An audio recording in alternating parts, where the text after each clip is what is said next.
Are you still there, Sharami? Oh no, don't speak. Just nod if you can hear me.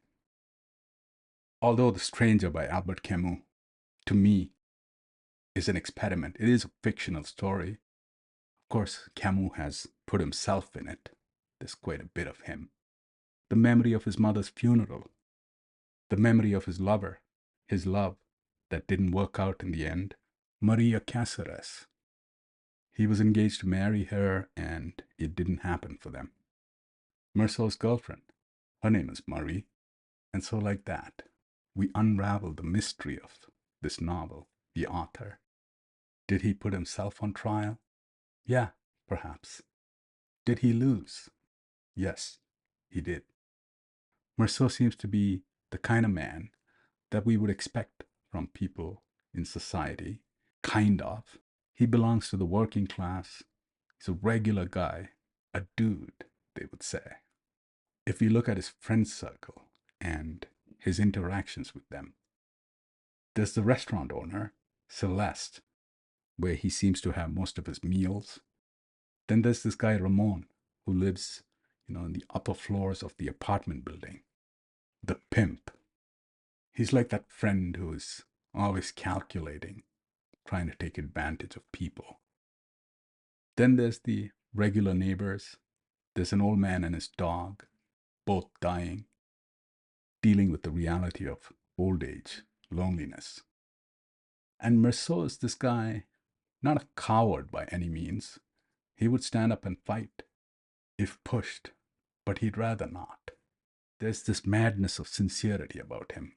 He's all real. One could say his ability is rooted in this one undertaking, which is difficult to carry out for a normal person. It's the refusal to lie. In a normal setting, when we see the interaction with Merceau and Ramon, the pimp, one can clearly see that he's kind of the guy you should stay away from. But he happens to be Merceau's neighbor, and Merceau kind of knows what he's up to, but still takes him at his word, non judgmental of the motives that are quite apparent, I think. And so this is Merceau, a portrait, a caricature that we can easily imagine in terms of what the guy is. So why does he kill? Why does he get sentenced to death? I think Celeste, the restaurant owner, in his testimony, he says it best. There must be some mistake. This doesn't add up. I know this guy. He ate at my restaurant every day. I've seen him. I know. There must be some sort of mistake. Something is wrong. But hey, the real truth of the matter is, Merceau did shoot that man on the beach. There were witnesses, and this case checks out beyond a reasonable doubt. So the question is why? A guy who has absolutely no criminal record.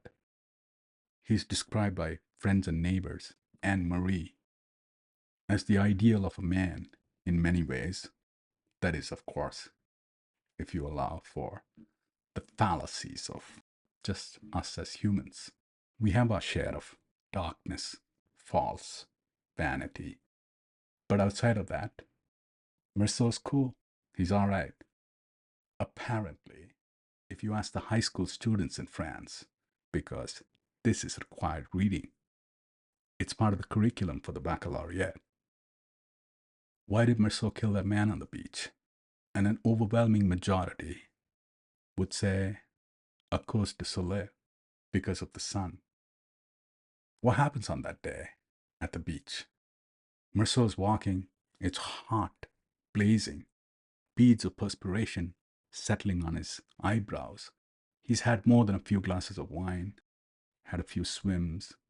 There's an incident that happens earlier on the beach, which is occupying a bit of his mind. It's so hot that he thinks, maybe I'll just walk. He sees a man wielding a knife coming towards him, and because of the sun's reflection, the knife appears as a sword. He feels a physical threat. He has a loaded revolver in his pocket, which happens to be there by chance. Let's look at this illusion on the wall. a tapestry which says, "Neither the sun nor death can be looked at with a steady eye."